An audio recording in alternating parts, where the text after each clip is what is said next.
আচ্ছা, তীর্থপতি ইনস্টিটিউশন স্কুলের selection test 2024 class 10 life science, তার যে পরীক্ষাটা রিসেন্টলি হয়ে গেল, সেই পরীক্ষার কোয়েশ্চেনগুলো আমি সলভ করছি এই ভিডিওতে। যারা ওই স্কুলের ছাত্র তারা দেখে নাও কোনটা ঠিক কোনটা ভুল, তাহলে আগে থেকেই তোমরা বুঝতে পারবে যে লাইফ সায়েন্সে কত পেয়েছো। আর যারা অন্য স্কুলের আছো তারাও একটা প্র্যাকটিস সেট হিসেবে ভিডিওটা দেখতে পারো। তাহলে চলো শুরু করা যাক। প্রথমে দেয়া আছে প্রতিটি প্রশ্নের সঠিক উত্তর নির্বাচন করে বাক্যটি সম্পূর্ণ করে লেখো। এটা তোমরা মাধ্যমিকেও করবে, এটা খুব ভালো অভ্যাস। সেটা হচ্ছে এক কথায় উত্তর লিখবে না, বাক্যটা লিখবে, সম্পূর্ণ বাক্য যাতে হয়, তারপর সঠিক উত্তর লিখবে। চলো দেখা যাক। ট্যাকটিক চলন করে ভলভক্স উদ্ভিদের কাণ্ড, উদ্ভিদের মূল। উদ্ভিদের কাণ্ড আর মূল ট্রপিক চলন করতে পারে, কিন্তু ট্যাকটিক চলন করে না। ট্যাকটিক চলন মানে সামগ্রিকভাবে স্থান পরিবর্তন, অর্থাৎ এক্ষেত্রে ভলভক্স, ক্ল্যামাইডোমোনাস এই জাতীয় যে শৈবালগুলো যারা ফ্ল্যাজেলার সাহায্যে সম্পূর্ণরূপে স্থান পরিবর্তন করে তারাই ট্যাকটিক চলন। তাহলে কারেক্ট অ্যান্সার হচ্ছে ভলভক্স, ট্যাকটিক চলন করে ভলভক্স। বীজের সুপ্তাবস্থা ভঙ্গ করে, এটা আমাকে বেশ কিছু ছাত্র বলেছে যে সহায়িকা বইতে তারা অক্সিন পেয়েছে, কিন্তু অক্সিন মেনলি ট্রপিক চলন নিয়ন্ত্রণে সাহায্য করে। এখানে প্রধানত যে হরমোন, অ্যাকচুয়ালি উদ্ভিদ হরমোনে একটু রিলেটেড থাকতেই পারে, কিন্তু তার যে প্রধান কাজটা বীজের সুপ্তাবস্থা ভঙ্গ করে, প্রধান যে ভূমিকাটা পালন করে যে হরমোন, তার নাম হচ্ছে জিববেরেলিন। কাজেই অক্সিনের সাথে যদি জিববেরেলিন থাকে তাহলে মোস্ট অ্যাপ্রোপ্রিয়েট অ্যান্সার হচ্ছে জিববেরেলিন। র্যানভিয়ারের পর্ব দেখা যায়, এটা তোমরা জানো যে একটা নিউরনের কোষদেহে নয়, ডেনড্রনে নয়, সেটা হচ্ছে অ্যাকশনের মধ্যে থাকে র্যানভিয়ারের নোড অফ র্যানভিয়ার। ক স্তম্ভের সঙ্গে খ স্তম্ভে সমতা বিধান করার পর নিচের কোনটি সঠিক সেটা লেখো। সমতা বিধান করতে গেলে মানে তোমাদের এটা করতে হবে না, কোন অপশনটা কারেক্ট সেটা তোমরা শুধু লিখবে। এটা হচ্ছে বি অপশন কারেক্ট, অর্থাৎ এ তার সাথে 5 যে অপশনটা মানে চোখের রড ও কোন কোষ, চোখের রেটিনা। বি তার সাথে বন চাঁড়ালের পাতা, এটা 3 নাম্বার যে অপশনটা, বি এর সাথে 3। আর এডিএইচ এটার সঙ্গে C2, A5 B3 C2 মানে হচ্ছে এডিএইচ একটা হরমোন, অ্যান্টিডাইউরেটিক হরমোন, সেটার সঙ্গে নেফ্রনে জলের পুনঃশোষণ। তাহলে এই যে ম্যাচিংয়ের যে এই অপশনটা হচ্ছে কারেক্ট অপশন, যেটা বিতে আছে। একটি প্রতিবর্ত চাপের সঠিক পথটি হলো, প্রথমেই যে পথটা দেওয়া আছে গ্রাহক, তারপর সংজ্ঞাবহ, স্নায়ুকেন্দ্র, আজ্ঞাবহ, কারক, সেটাই হচ্ছে সঠিক পথ। ক্রোমোজোমের সেন্ট্রোমিয়ার থাকে, টেলোমিয়ার তো নয়, প্রশ্নই উঠছে না। মুখ্য খাঁজ আর গৌণ খাঁজের মধ্যে গুলি যেতে পারে, খুবই সহজ প্রশ্ন। সেন্ট্রোমিয়ার মানেই সেটা মুখ্য খাঁজে থাকে, সেন্ট্রোমিয়ারকে দেখেই খাঁজটাকে মুখ্য বলা হয়, আর যে খাঁজে সেন্ট্রোমিয়ার থাকে না সেইটাকে গৌণ খাঁজ বলা হয়। চলে আসছি আমরা পরের পাতায়। পরের পাতাতে দেখো ব্যাকটেরিয়া কোষ বিভাজিত হয়, দেখতে পাচ্ছ আশা করি ভিডিওতে। ব্যাকটেরিয়া কোষ বিভাজিত হয় অ্যামাইটোসিস পদ্ধতিতে, কারেক্ট অ্যান্সার অ্যামাইটোসিস। সচল ক্ষুদ্র পুংগ্যামেটের সঙ্গে নিশ্চল বৃহৎ, দেখো ক্ষুদ্র পুংগ্যামেট আর স্ত্রী গ্যামেট যদি বৃহৎ হয় সেটা অ্যানাইসোগ্যামিও হতে পারে, কিন্তু যখন স্ত্রী গ্যামেটটা নিশ্চল মানে সেই নড়াচড়া করে না, তখন সেটা আর অ্যানাইসোগ্যামি থাকে না, সেটা হয়ে যায় উগ্যামি। ঠিক আছে। কোরোকোদ্গম, প্ল্যানেরিয়া, হাইড্রা, স্পাইরোগ্যারের মধ্যে কোনটা হবে? Hydra, correct answer. গিনিপিগের কোন জিনোটাইপটি কালো ও অমসৃণ বৈশিষ্ট্য সৃষ্টি করবে না? এটা আমি কারেকশানে বলেছিলাম, এখানে একটু ভুল আছে, এটা দুটোই স্মল আর হবে। তাহলে এইটা ক্যাপিটাল বি আছে, কালো হবে, ক্যাপিটাল আর আছে, অমসৃণ হবে। এখানেও সব ক্যাপিটাল বি ক্যাপিটাল আর আছে, ক্যাপিটাল বি ক্যাপিটাল আর আছে। এটা কোয়েশ্চেনের ভুলের জন্য দুটো স্মল আর হবে, এইটা হচ্ছে correct answer. Small B small R, এটা কালো তৈরি করবে না, অমসৃণও তৈরি করবে না। এরপরে আমরা চলে যাচ্ছি, নিচের কোন ক্ষেত্রে বিবাহ হলে 100% পুত্র সন্তান বর্ণান্ধ হবে? তাহলে 100% যদি পুত্র সন্তান সবসময় মায়ের থেকে এক্স ক্রোমোজোম পায়, তার মানে মায়ের থেকে যে এক্স ক্রোমোজোমটাই পাবে সেটাতেই বর্ণান্ধতার জিন থাকবে। এইখানে দেখা যাচ্ছে একজন মায়ের কম্বিনেশন যেখানে দুটোই এক্স ক্রোমোজোমই কালার ব্লাইন্ডের জিন আছে, সুতরাং বাবারটায় কালার ব্লাইন্ডের জিন না থাকলেও বাবার এক্স ক্রোমোজোম তো পুত্র সন্তান পায় না, এখানে পুত্র সন্তান বলা আছে। যেটাই পাক না কেন মায়ের বর্ণান্ধতার পাবে আর বাবার দিক থেকে ওয়াই পাবে। তাহলে এই যে কোনো একটা এক্স সি ওলা যদি ক্রোমোজোম আসে তাহলেই সে বর্ণান্ধ হয়ে যাবে। এইটার ক্ষেত্রে সব সময় এই রকম কম্বিনেশন হবে, এবং এরকম হওয়া মানেই ওয়াই হওয়ার পুত্র সন্তান, আর তার সাথে এই সি জিনটা আছে মানে বর্ণান্ধ।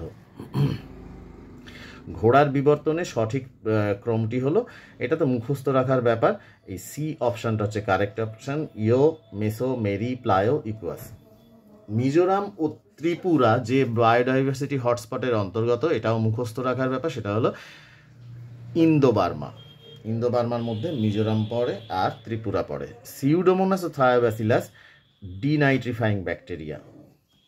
আচ্ছা, এই যে জিনোটাইপগুলো ওয়াই ওয়াই আর আর, ওয়াই ওয়াই স্মল আর, স্মল ওয়াই আর আর, আর স্মল ওয়াই আর আর, এই প্রত্যেকটা যখন দ্বিসংকর জননের চেকার বোর্ড হয় তখন দেখা যায় 16টার মধ্যে এই প্রত্যেকটা জিনোটাইপ এরা একবার করে এসছে, তাই এদের অনুপাত হবে 1:1:1:1।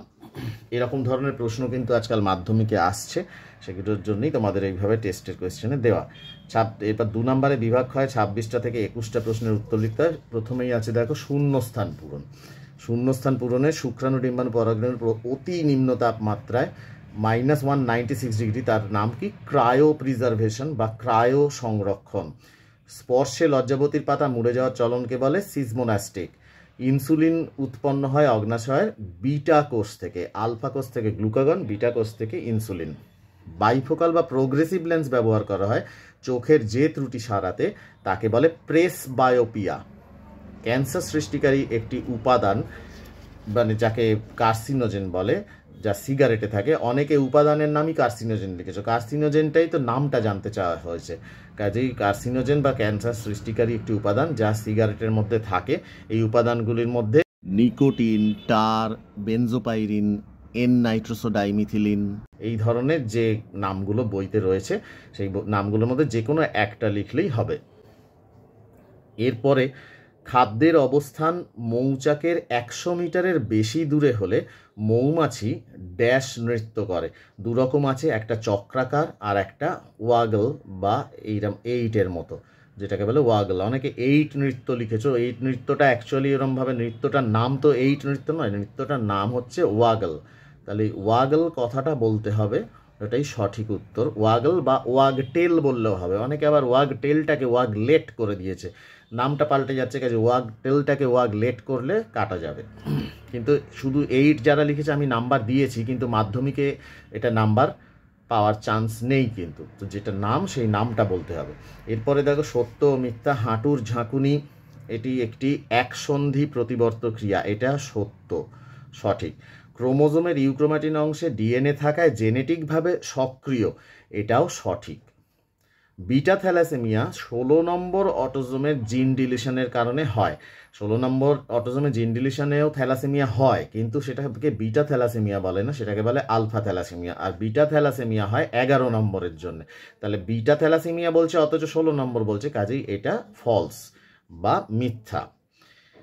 এরপরে দেখো সমবৃত্তীয় অঙ্গ অভিসারী বিবর্তনকে সমর্থন করে, অর্থাৎ বিভিন্ন জায়গা থেকে এসে এক জায়গায় মিলিত হয়, এটাকেই বলে অভিসারী। এটা ট্রু, সঠিক কথা।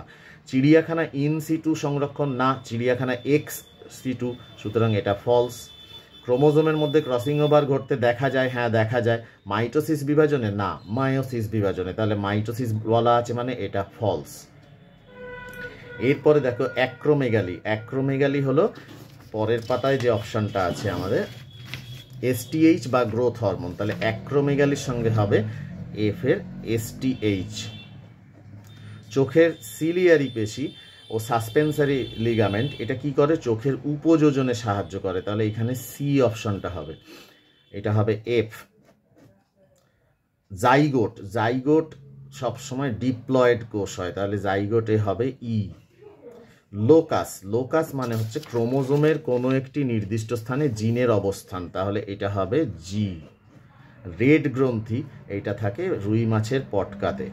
তোমরা সবসময় পাশে পাশে অপশানগুলো লিখবে, এরম নাম্বার দেবে না বা অ্যালফাবেট দেবে না, যেটার পাশে যেটা সেটার পাশে সেটা পরিষ্কার। রেড গ্রন্থি পাশে লিখবে রুই মাছের পটকা, লোকাস ক্রোমোজোমের কথাটা লিখবে, জাইগোট পাশে লিখবে ডিপ্লয়েড। এইভাবে ম্যাচিং করবে, আর কখনোই এইরকম দাগ করে করে স্পাইডারম্যানের জাল বানাবে না। এরপরে আমরা চলে আসছি সম্পূর্ণ বাক্যে উত্তর দাও। বিসদৃশ্যটা বেছে নাও, বিসদৃশ্য এবং কেন বিসদৃশ্য সেটাও লেখো। বিসদৃশ্য হচ্ছে ইন্ডোল বিউটারিক অ্যাসিড বা আইবিএ। কেন বিসদৃশ্য এটা অনেকেই বলতে পারোনি তোমরা, তবে আবার অনেকে পেরেওছে। অনেকের নামটা সম্পূর্ণ নাম যেহেতু অ্যাসিড আছে, সবাই কেনতে লিখেছে যে বাকিগুলো হরমোন আর এটা একটা অ্যাসিড। তা নয়, এটাও হরমোন কিন্তু এটা কৃত্রিম হরমোন, আর বাকিগুলো প্রাকৃতিক উদ্ভিদ হরমোন, এটা কৃত্রিম উদ্ভিদ হরমোন। যারা কৃত্রিম উদ্ভিদ হরমোন বলেছো তারা নাম্বার পেয়েছো, যারা অ্যাসিড বলেছো বা বলতে পারোনি তারা শুধু আইবিএ লেখার জন্য হাফ পেয়েছো, কিন্তু কেন বিসদৃশ্য লেখার জন্য তারা বাকি হাফ পাওনি। মানবচক্ষুর দুটি প্রতিসারক মাধ্যম। মানবচক্ষুর দুটি কেন, মানবচক্ষুর অনেকগুলি প্রতিসারক মাধ্যম আছে, তার মধ্যে যে কোনো দুটো তোমাদের লিখতে হবে। যেমন ধরো লেন্স, তারপরে লেন্সের পরে cornea, aqueous humour, vitreous humour, এইরকম যতগুলো আছে সেইগুলো তোমরা লিখলে তখন যে কোনো দুটো লিখলেই নাম্বার পাবে। আচ্ছা, এরপরে নিচের প্রথম শব্দ জোড়টি দেখে, এই শব্দ জোড় দেখে বুঝে নিয়ে দ্বিতীয় শব্দ জোড়টির শূন্যস্থানে উপযুক্ত শব্দ বসাও। ডিএনএ, সেখানে থাকে থাইমিন, এই থাইমিনের সঙ্গে আরএনএর ওই পজিশনে থাইমিন থাকে না, তাহলে তার বদলে কি থাকে? তার বদলে থাকে ইউরাসিল। তাহলে এখানে ইউরাসিলটা লিখতে হবে। সপুষ্পক উদ্ভিদের দ্বিনিষেকের ফলে উৎপন্ন দুটি কোষের একটি হলো ডিপ্লয়েড, অপরটি কি? অপরটি হলো ট্রিপ্লয়েড, 3N, সেটা হলো শস্য নিউক্লিয়াস। যেমন উৎপন্ন হলো দ্বিনিষেকের ফলে, মানে দুবার নিষেক, একটা জাইগোট তৈরি হয় এবং দ্বিতীয় যে শুক্রাণুটা সেটা শস্য নিউক্লিয়াস তৈরি করে, সেটা নির্ণীত নিউক্লিয়াসকে নিষিক্ত করে। নির্ণীত নিউক্লিয়াস অলরেডি 2N হয়ে থাকে, তার সাথে ওই 2Nটা হচ্ছে নির্ণীত নিউক্লিয়াস, তার সাথে শুক্রাণুর N, দুটো মিলে তৈরি হয় 3N, যেটা তৈরি করে শস্য নিউক্লিয়াস, যেটা থেকে পরে বীজের শস্য তৈরি হয়। বি স্মল বি আর স্মল আর, এই জিনোটাইপযুক্ত একটি পুরুষ গিনিপিগের শুক্রাশয়ে কত প্রকার জিনোটাইপযুক্ত শুক্রাণু উৎপন্ন হবে, অর্থাৎ গ্যামেটগুলো কীরকম হবে। তাহলে ক্যাপিটাল বি এর সাথে ক্যাপিটাল আর, ক্যাপিটাল বি এর সাথে স্মল আর, স্মল বি এর সাথে ক্যাপিটাল আর, স্মল বি এর সাথে স্মল আর, এই 4 প্রকারের গ্যামেট তৈরি হবে। যারা লিখেছো তারা নাম্বার পাবে ফুল। ক্যাকটাসের পাতা কাঁটায় রূপান্তরিত হবার একটি কারণ বাষ্পমোচন, অপর একটি কারণ কি হতে পারে? অপর কারণটি হচ্ছে আত্মরক্ষা বা সেলফ ডিফেন্স। পাখিদের ডিমের খোলকে কখনো কখনো খুব পাতলা হয়, ডিমের খোলক কখনো কখনো খুব পাতলা হয়। এটা অনেকেই পারেনি, ম্যাক্সিমাম ছেলে পারেনি, 1জন 2জন দেখেছি পেরেছে। ডিমের খোলক পাতলা হয় এবং ডিমে তা দেওয়ার সময় সেটা ভেঙে যায়। কোন ঘটনা এবং কোন রাসায়নিক যৌগ এর জন্য দায়ী? ঘটনাটার নাম হচ্ছে বায়োম্যাগনিফিকেশন বা জৈব বিবর্ধন। আর কোন রাসায়নিক যৌগ? এক্ষেত্রে ডিডিটির বায়োম্যাগনিফিকেশনের জন্য এরকম ঘটনা ঘটে। রাসায়নিক যৌগটার নাম হলো ডিডিটি আর ঘটনাটার নাম হচ্ছে বায়োম্যাগনিফিকেশন। শিকার ও চোরা শিকার বন্ধ করা ছাড়াও একশৃঙ্গ গন্ডারের সংখ্যা বাড়ানোর আরও একটি পদক্ষেপের মধ্যে বইতে অনেকগুলি আছে, যে কোনো একটা লিখলেই তোমরা নাম্বার পাবে। যেমন ধরো জঙ্গল না কেটে ফেলা, যাতে জঙ্গল থাকে এবং তাদের প্রজননের যাতে সুবিধা হয়, তার সঙ্গে তাদের বাসস্থান যাতে সঠিকভাবে থাকে, চোরা শিকার বন্ধ করা এবং প্রয়োজনে তাদের এক্স সিটু সংরক্ষণ করে, অর্থাৎ চিড়িয়াখানার মতো কোনো জায়গায় নিয়ে গিয়ে তাদের যাতে সংখ্যাটা সঠিক থাকে সেই জন্যে ব্যবস্থা করা। এর অবজেক্টিভগুলোই মেন বলার ছিল। এর পরেরগুলো তোমরা তো বই থেকেই উত্তর মিলিয়ে নিতে পারবে। যেমন অ্যাড্রিনালিন হরমোনের একটি ক্রিয়া উল্লেখ করো, হৃৎপিণ্ড রক্তবাহের পর হৃদগতি বাড়িয়ে দেয়, রক্তবাহে রক্তচাপ বাড়িয়ে দেয়। সাসপেন্সারি লিগামেন্টের টান ও লেন্সের বক্রতা হ্রাস বৃদ্ধি, কিভাবে কাছের ও দূরের বস্তু দেখার উপযোজন ঘটায়, এটাও খুব কম ছেলেই পেরেছে।